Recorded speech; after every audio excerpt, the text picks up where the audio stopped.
Alléluia. Alors que c'est vrai, ce que tu veux là, Dieu veut le réaliser peut-être par cet homme-là. Mais après 3 ans, 4 ans, 5 ans. Il va commencer pieds nus. Il achète un vélo. Et en fin de compte, il va acheter un avion. Mais si tu n'as pas d'yeux spirituel, tu ne peux pas comprendre. Si tu n'es pas spirituel, tu es charnel, tu ne peux pas saisir. Voilà cette femme dans la souffrance, dans la misère. La Bible dit qu'il avait un mari, mais son mari était mort. Son mari, qui était son mari? Son mari était un serviteur de Dieu.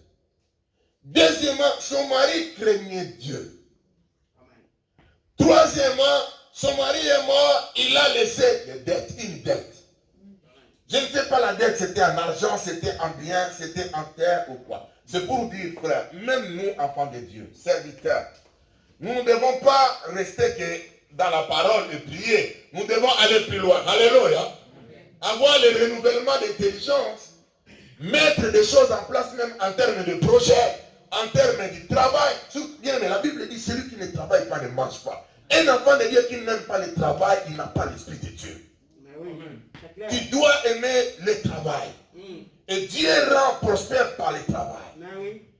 Voilà cet homme qui craignait Dieu, qui servait le Seigneur, il est mort, mais il a laissé une dette. Il n'était pas en mesure de payer sa dette.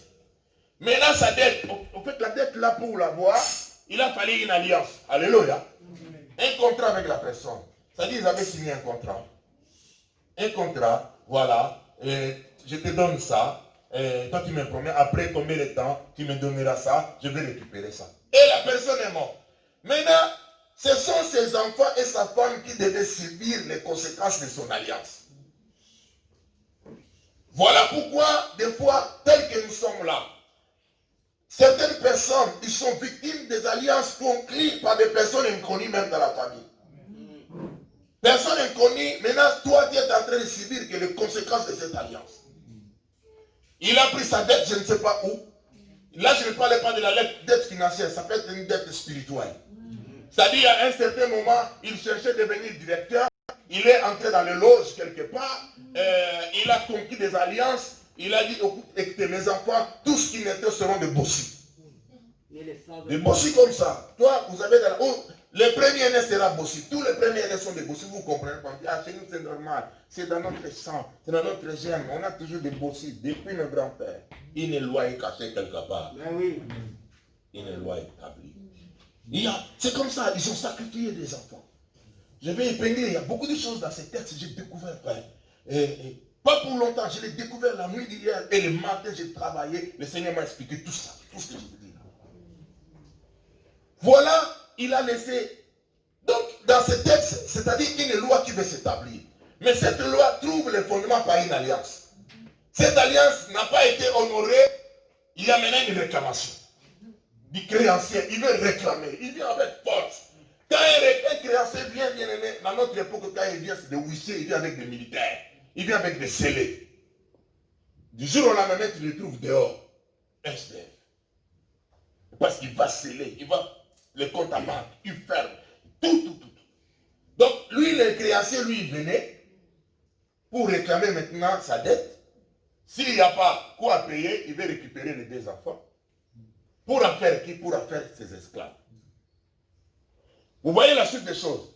Un serviteur qui craignait Dieu, qui est mort, il avait conclu une alliance, il n'a pas payé la dette, on veut réclamer la dette, la famille ne peut pas payer, il veut prendre les enfants pour en faire un esclave.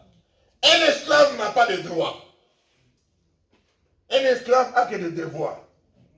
Du matin au soir, tu vas travailler, du lundi, toute l'année, tous les mois, tu n'as pas le salaire, mais tu travailles, pousse comme ça. Parce que tu es un esclave, l'esprit de servitude est dans ta vie, tu es lié. Tu ne comprends pas, toi-même tu te poses la question. Mais comment les autres font? Moi je travaille, je ne vois pas. Quand l'argent entre dans tes mains, ça passe. L'esprit de dépense arrive. Là tu commences à acheter, tu commences à manger. Après quoi, pas même la fin du mois, tu commences à aller chercher à manger, je ne sais pas où, alors que tu avais l'argent. Sans le savoir, il y a une loi qui a été établie. Tu es dans la servitude, dans la pauvreté, dans la souffrance. Écoutez, un esclave restera toujours esclave. Tu mettras tes enfants, eux aussi seront des esclaves. Ce sont des lois spirituelles qui sont très importantes et nous devons comprendre. Mais gloire à Dieu, qu'est-ce qui a sauvé cette femme? C'est son attitude, l'ouverture d'esprit. C'est la femme qui est allée vers l'homme de Dieu. Dommage, aujourd'hui, nous avons les fidèles dans nos églises qui ont du problème pour parler à son pasteur des choses qu'il est en train de vivre. Il a un coffre-fort dans lequel il a mis un cadenas. Bien cadenassé, bien fermé. Il souffre avec. Tu es au courant de cette... Mais tu gardes, tu dis, si je dis au pasteur, qu'est-ce qui va se passer? Est-ce que si je dis à une personne, ils vont se moquer de moi? Écoute-moi, ici dans cette église, moi en tant que votre père, je n'accepterai jamais que quelqu'un puisse se moquer de mon frère et de ma sœur qui est dans cette église. Et Dieu n'est pas d'accord avec ça. Si quelqu'un vient te voir pour un problème, c'est pour que tu l'aides. Et moi, je vous promets, jamais aucun jour, je me moquerai de toi. Si tu viens me voir, c'est pour t'aider, que tu puisses t'en sortir. Vous pensez, frère, tout ce que j'ai fait là, des sacrifices, au lieu de dormir, je ne dors pas. Après quoi, quelqu'un est touché, il vient avec son problème, moi, je commence à me moquer de la personne. Il faut que j'arrête de pécher. Sa patience est aberrant. Frère, nous devons cultiver ce climat de confiance. Le pasteur à l'église, c'est un papa. Alléluia. Si tu as un problème, tu peux le voir. Ton frère, ta soeur, ensemble. C'est ça qui a sauvé cette femme. Pour déjouer cette loi établie qui voulait prendre des places. Parce que cette loi allait se succéder à cause d'une dette. Tout ce qui, la lignée de ces serviteurs de Dieu là, serait que des personnes esclaves. Maudites. Et c'est l'homme de Dieu maintenant qui va donner la solution. L'homme de Dieu qui va parler, qui va déclarer. Il dit, qu'as-tu à la maison? Je n'ai rien que de lui. Frère, la solution ce n'est pas des grandes choses, ce n'est pas des petites choses. Les choses que tu négliges là, que tu y en as d'ailleurs. Que tu y en as, les capacités que tu y en as là. Il faut qu'il y ait un homme pour voir ça. Alléluia. Et si tu ne parles pas à cet homme, comment il peut te parler? Comment il peut te dire? Il dit, écoute, qu'as-tu à la maison? On sait qu'il y a des petits, lui, tout ça. Écoute, prends ça, envoie tes enfants chez les voisins. Voilà pourquoi nous devons cultiver aussi une bonne relation avec des voisins. Alléluia. Amen. Toi, tu es là qui es chrétien à l'église, tu veux te chamailler avec des voisins. On te connaît même dans les quartiers partout. Tu as des paroles tranchantes. Tu ne veux pas être en paix avec frère. Nous devons cultiver, chercher la paix. Va chez les voisins. Prends courage. Même si hier tu avais, je ne sais pas, fait aux voisins, vas-y, demande pardon. Qui te donne des récipients parce que tu n'as pas ça. Mais ils ont, le voisin, il a ce que toi tu n'as pas. Alléluia. Humilie-toi, sois humble. Ne sois pas orgueilleux ou orgueilleuse. Et la femme est sortie chez les voisins. Ah, n'est-ce pas? T'as combien? Oh, j'ai des récipients, réservoirs. Oh, des 10 litres, 5 litres. Ok. Mandebo, il a ramassé. L'homme de Dieu lui dit, écoute, viens, entre chez toi à la maison, pas avec d'autres personnes, avec tes enfants. Et vous fermez bien la porte. Alléluia. Une entreprise commence à la maison. Alléluia. Oh, le business commence à la maison. Le fonds de départ, c'est une petite quantité d'huile de Maman Mato. Appuyé, accompagné par la parole prophétique de l'homme de Dieu. En respectant les consignes et les règles données par les serviteurs, par Dieu. Fermez, commencez à travailler. La femme et les enfants sont devenus les entrepreneurs. Et ils travaillent ensemble. Et viens avec l'autre là. Ils vont commencer à verser l'huile remplie. Et la Bible dit, quand étaient les derniers récipients, ils ont versé, l'huile s'arrêta. La femme est allée vite voir l'homme de Dieu. Voilà, j'ai beaucoup de gagnants. Ça manque souvent aux enfants de Dieu. Il est béni. Mais pour retourner d'abord même pour donner les rapports. Pour rendre grâce à Dieu, il cache tout. Ils cachent, oui, c'est la mentalité médiocre des chrétiens aujourd'hui. Ils ne rendent même pas grâce. Ils ne forment même pas les pasteurs de leurs besoins et progrès qu'ils font. Et les pasteurs, les frères, prient pour lui. Il le soutient. Il ne parle pas. La femme là est d'abord donnée. Et est allée donner. Parce que l'homme de Dieu lui avait dit seulement, prends ce que tu as et cherche des récipients. Il ne lui a pas dit ce qu'il va faire avec. Alléluia.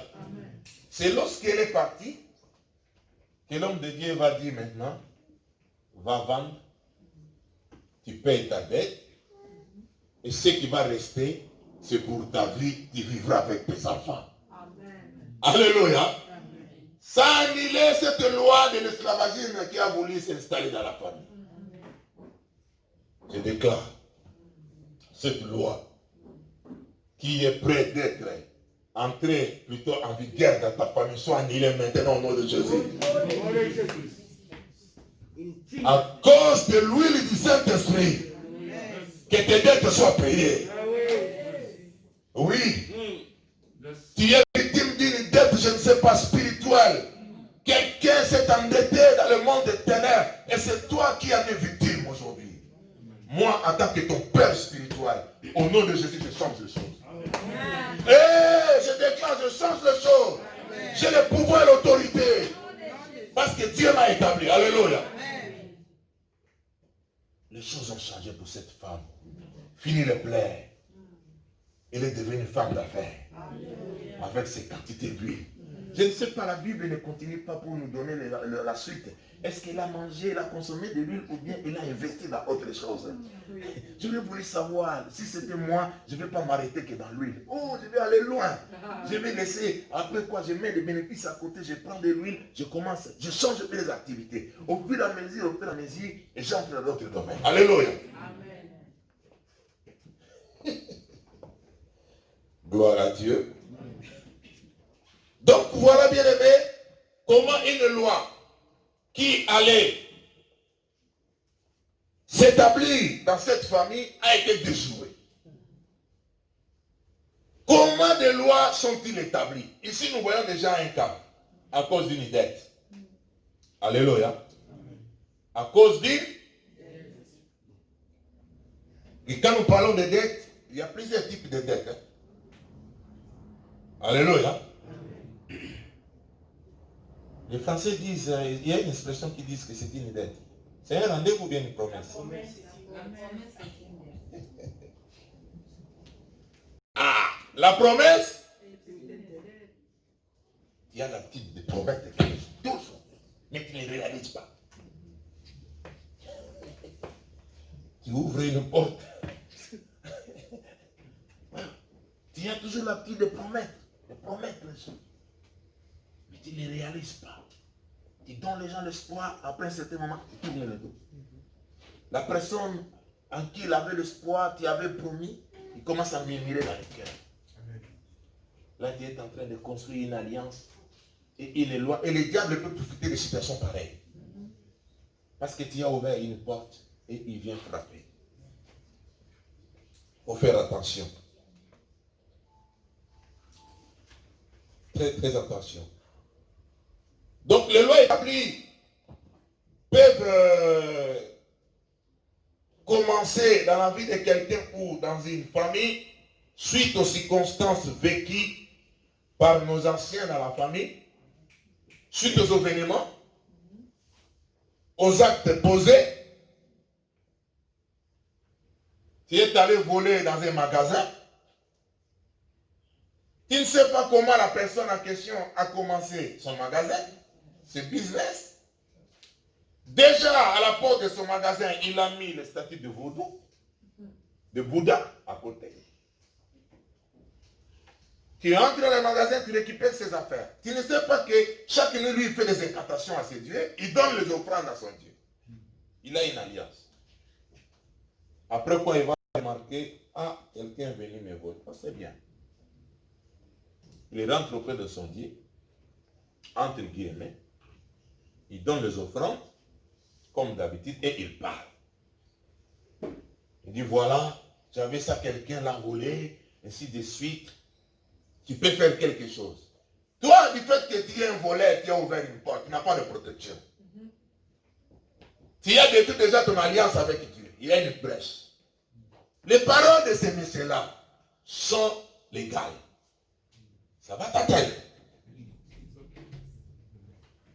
Et la personne, s'il est encore plus mauvais, plus méchant, il peut décider toute ta famille, il dit cette personne-là, avec tous ses enfants, qui peut savoir l'esprit du vol. Moi, j'ai habité la Hollande. J'avais un garçon en Hollande qui volait, il entre dans les magasins, il vole même des poulets. Des poulets, des saucissons, il met dans le veste, il peut avoir 4 poulets dans son manteau là, des saucissons, tout. Voilà, l'esprit du vol. C'est-à-dire, on t'a destiné, il y a une loi qui est établie là. Vous allez voir l'esprit du vol dans la maison, partout, même ses enfants, les papas étaient comme ça, les enfants, ainsi de suite. Parce qu'il y a eu une alliance, quelque part, une loi qui a été établie. Frère, il faut se contenter de ce que tu as. Amen. La Bible nous enseigne sur le contentement. Si je n'ai pas, je dis merci à Dieu. Je peux aller demander à mon frère. S'il va me donner, gloire à Dieu. S'il va se moquer de moi, gloire à Dieu.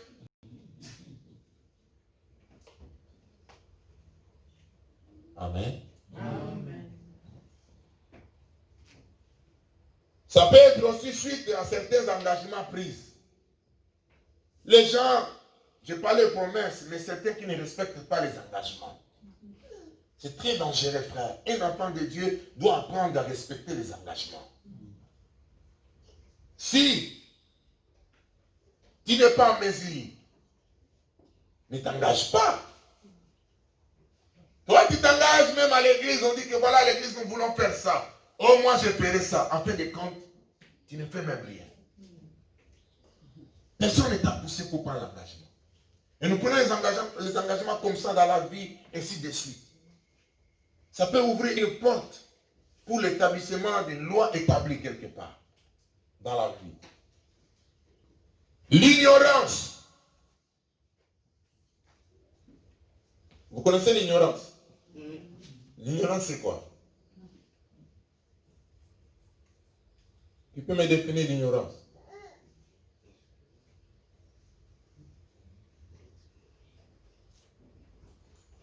Vous connaissez l'ignorance, non? C'est le manque de savoir. Manque de savoir, manque de connaissance. Attends, je vous donne quelques définitions. L'ignorance, c'est accepter sa défaite sans combattre. L'ignorance, c'est planifier sa mort spirituelle et physique. Alléluia. L'ignorance, c'est être complice de son échec et de compromettre sa destinée. L'ignorance, c'est être inconscient. C'est être mal informé. C'est le malheur voulu. L'ignorance, c'est le malheur voulu. L'ignorance, c'est la racine du malheur. L'ignorance, c'est un manque de connaissances. À cause de l'ignorance, tu vendras ta famille, tu vendras ton avenir. C'est-à-dire à cause de l'ignorance. Vous savez, certaines personnes, ils sont entrés dans les alliances sans le savoir. On leur a demandé de signer. Ah, la signature c'est quoi? Prends le papier, il a signé. Alors que on avait bien stipulé, celui qui va signer, à partir d'aujourd'hui, devient notre membre. Dans notre membre, après 2 ans, il faut sacrifier son premier fils. Après cela, tu auras peut-être un bon travail, tu auras la promotion, ainsi de suite. Toi, tu n'as même pas lu directement qui a signé. Tu as signé et tu es entré dans une... Après quoi? Oh non, moi je ne savais pas, tu ne savais pas, mais tu as signé. Ta signature est là. Tu as donné ton accord. Les alliances sont signées, les sacrifices sont offerts et les lois s'établissent. Alléluia. La Bible nous parle de Caïn et d'Abel. Je vais expliquer certaines choses. Ils sont frères. Vous allez voir que le diable peut jouer aussi dans une même famille. La mort peut entrer, vous ne pensez pas qu'à l'extérieur, même dans votre propre famille. Donc les deux là sont des frères. Vous connaissez l'histoire, l'un a pu offrir quelque chose que Dieu a accepté, son grand frère, ça n'a pas été accepté. Ça, je le dis toujours dans mes prédications. Au lieu d'avoir l'humilité d'aller demander à son frère, qu'as-tu fait? Lui, il cultive la haine, la colère, la jalousie. Frère, si ton frère réussit, va le voir. Quel est ton secret, frère? Qu'est-ce que tu fais? Moi, je n'hésite pas de contacter les gens. Alléluia. Je n'hésite pas. Même au travail. Je vois quelqu'un fait quelque chose que moi, je n'arrive pas à... Moi, au travail, ils me connaissent comme ça. Même les grands chefs, je pose des questions, des points de demande, des questions techniques. Je pose des questions. Si je n'ai pas compris quelque chose, je pose la question. Ici, comment tu as fait? Ah, voilà, il faut faire ça. Et c'est comme ça que j'essaie d'avancer. Je me... Comment on dit en français? Évolue. Et je me préforme. Si ça se dit comme ça. Alors lui, il a décidé de tuer son frère. Il va monter un coup. Il dit, écoute, Abel, allons dans les champs. Ok. Son frère, innocent qu'il était, ne peut pas lire les intentions du cœur de son grand frère. Oui, allons dans les champs. Ils arrivent dans les champs. Il tue son frère. Il a versé le sang de son frère. Et qu'est-ce qui va se passer? Dieu a parlé, parce que Dieu a vu. Il dit, Caïn, t'es où? Où es-tu? Parce que les cris du sang de ton frère sont montés vers moi. Alléluia. Qu'as-tu fait? Et dans le verset 11, Dieu commence à parler. Il dit, ça c'est une loi établie maintenant. Alléluia. Ça c'est une loi maintenant établie. Une malédiction. Parce qu'ici je vois, c'est Dieu qui parle. Ces choses comme ça, dans le monde des ténèbres, les gens aussi, l'homme comme moi je peux parler. Même dans nos familles, ils ont parlé. Les gens qui t'y ont fait du mal peuvent parler. Celui qui t'y a volé l'argent peut parler. Est-ce que vous comprenez? Les parents de quelqu'un peuvent parler. Il peut parler. Ici, Dieu dit, écoute, dans le verset 12, il dit, désormais tu es maudit. Désormais tu es maudit. La première des choses, c'est-à-dire la malédiction dans la vie de Caïn. Pas seulement dans la vie de Caïn. Tous ceux qui viendront par les canaux de Caïn seront maudits. C'est une malédiction générationnelle. Et il y a aussi une loi de représentation. C'est-à-dire, tel que moi là, je représente tous les espoirs que vous voyez là. Alléluia. Amen. Alléluia. Amen. Moi, je suis le représentant légal de tous les espoirs là, les Saint-Pierre, les Donat, les Perpi, les Béatrice. Je suis le représentant. Si un représentant s'engage dans quelque chose qui est mal, vous tous qui êtes derrière, d'office, vous êtes dans cette alliance.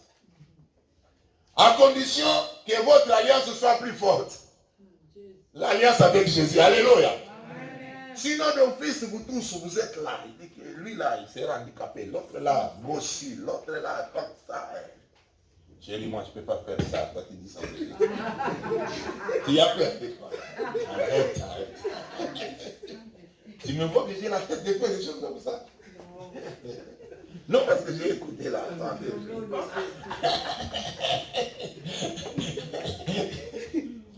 Alléluia. Oui, ça se fait dans d'autres familles. Hein. Des choses comme ça. Alors Dieu dit, tu es maudit. Et cette malédiction, la bien-aimée, ce n'est pas seulement pour Caïn, mais pour ses enfants. Pas seulement pour ses enfants, même pour la personne qui sera sa femme. Il va partager l'héritage avec Caïn. Ça, c'est la première des choses. C'est une loi qui est établie. À cause de quoi? Le sang qu'il a versé. Des innocents. Deuxièmement, la Bible dit, tu es chassé loin du sol. Qui s'est entrouverte pour boire le sang de ton frère versé par ta main. Écoute-moi, il dit, tu es d'abord chassé du sol. Vous voyez le sol là où Abel est mort. Le sol qui a avalé le sang d'Abel. Toi, Caïn, tu es chassé. Voilà pourquoi vous ne comprenez pas certaines personnes. C'est-à-dire que Caïn ne pouvait pas faire quelque chose dans ce territoire-là et voir ce qu'il faisait ici. Il est chassé, c'est-à-dire, Il faut aller loin. Ton avenir part sur ce sol-là. Cela devient une loi. Il n'y a rien qui peut prospérer pour Caïn dans ce sol. Dans la pratique, on dira que nous de la famille de Caïn, nous ne pouvons pas habiter ces contrées. Alléluia. Donc tous les enfants, les descendants de Caïn ne pouvaient pas habiter cette contrée-là.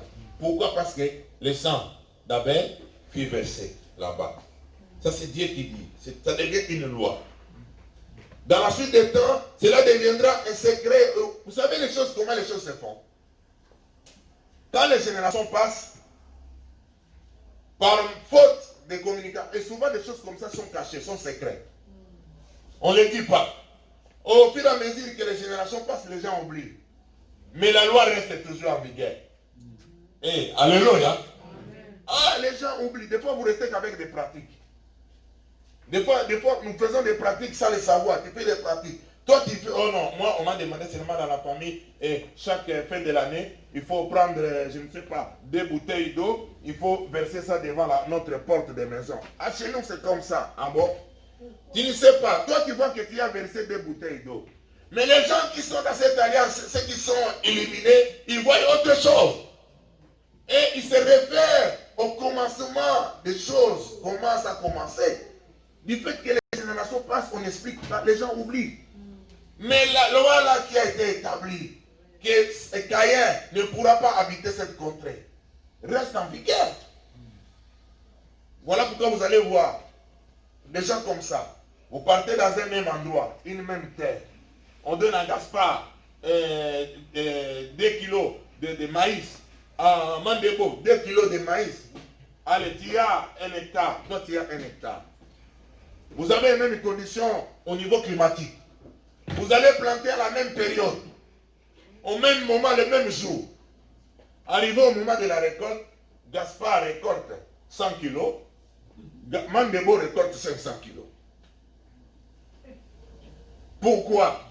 Une loi établie pesée sur Gaspard.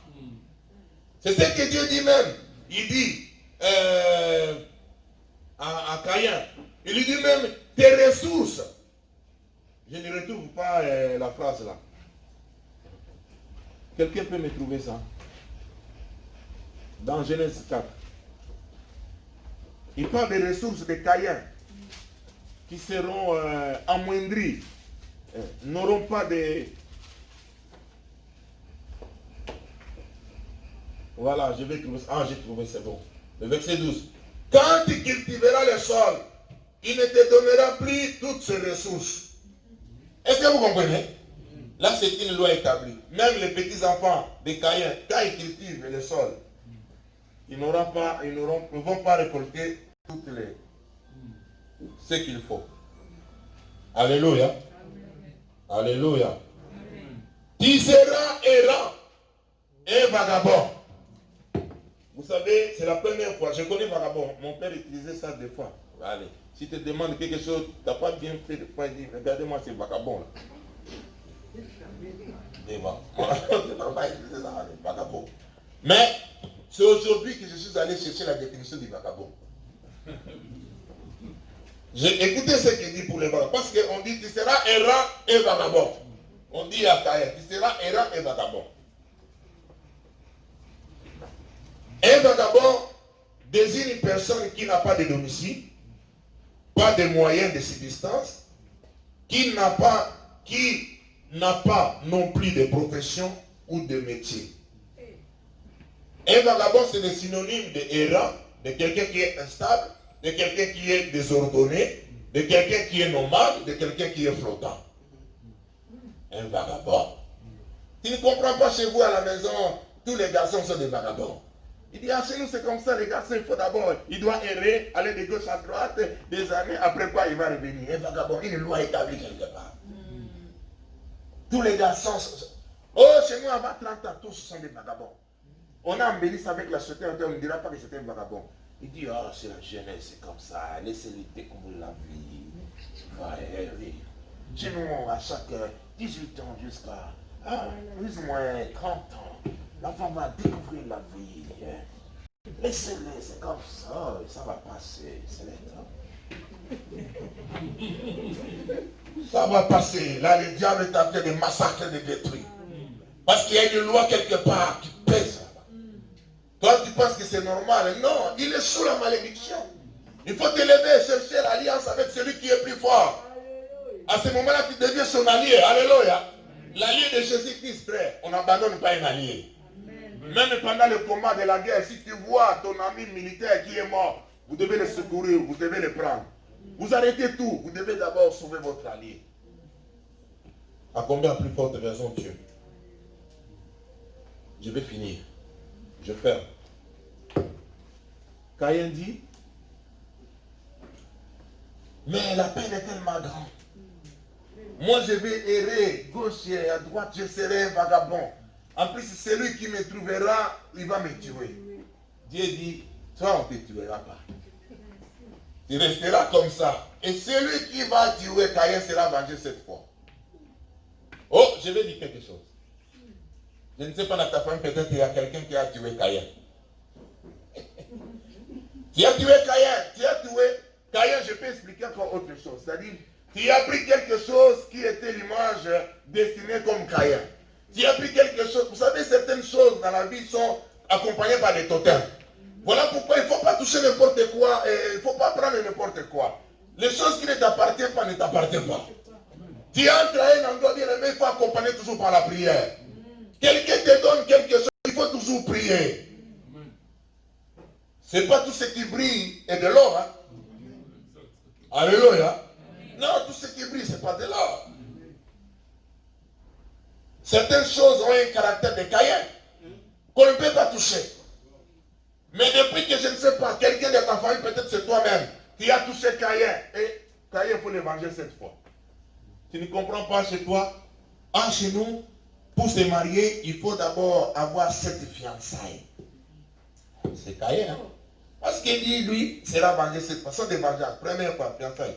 Deuxième fois, jusqu'au 7e, après toi, il y aura mariage. Il dit, chez nous, c'est comme ça. Avant que quelqu'un puisse concevoir, avoir un enfant, il faut 3 avortements. Chez nous, ça ne loupe pas toujours 3.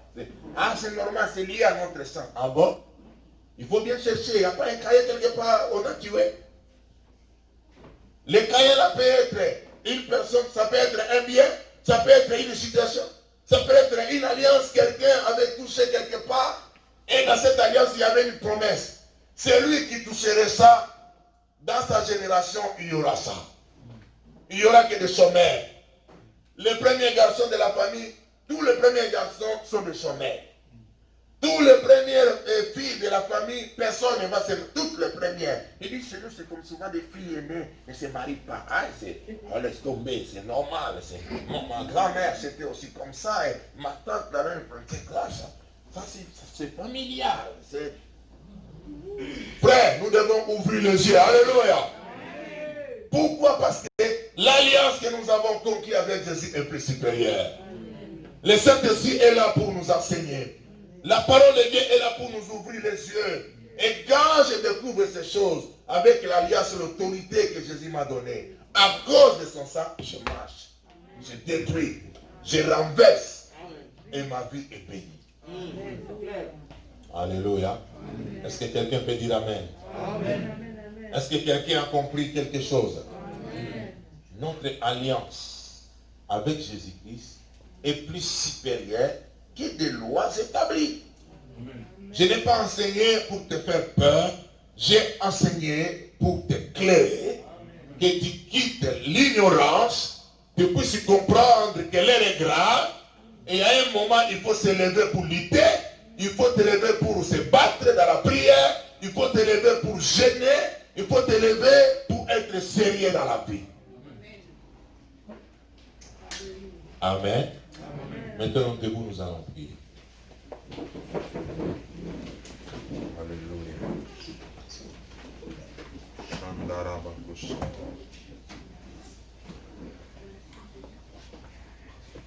Si on va venger Caïn, ça ne soit pas derrière ton dos.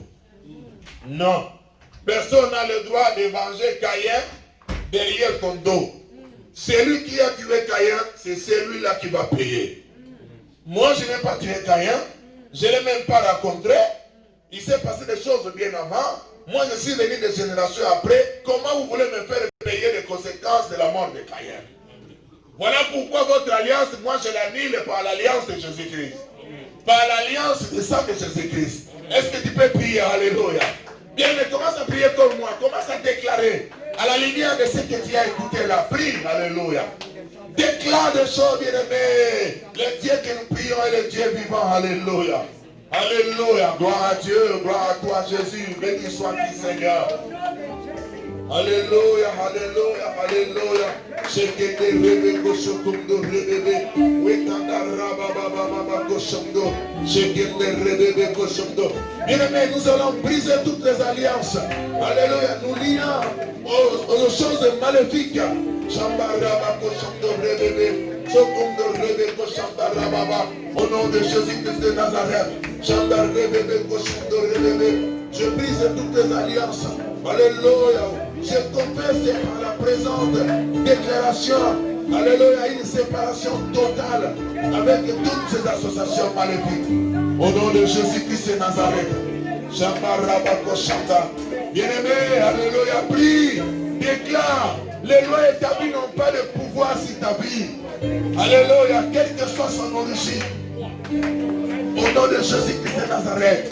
Mon alliance avec Dieu est plus supérieure. Alléluia, que c'est l'alliance de l'ennemi. Bien-aimé, prie, que le Saint-Esprit t'oriente à prier. Alléluia, à renverser les barrières. Shamaraba Koshanda, Wekanda Rababa Koshoto, Shende Rebebe, Sokoto.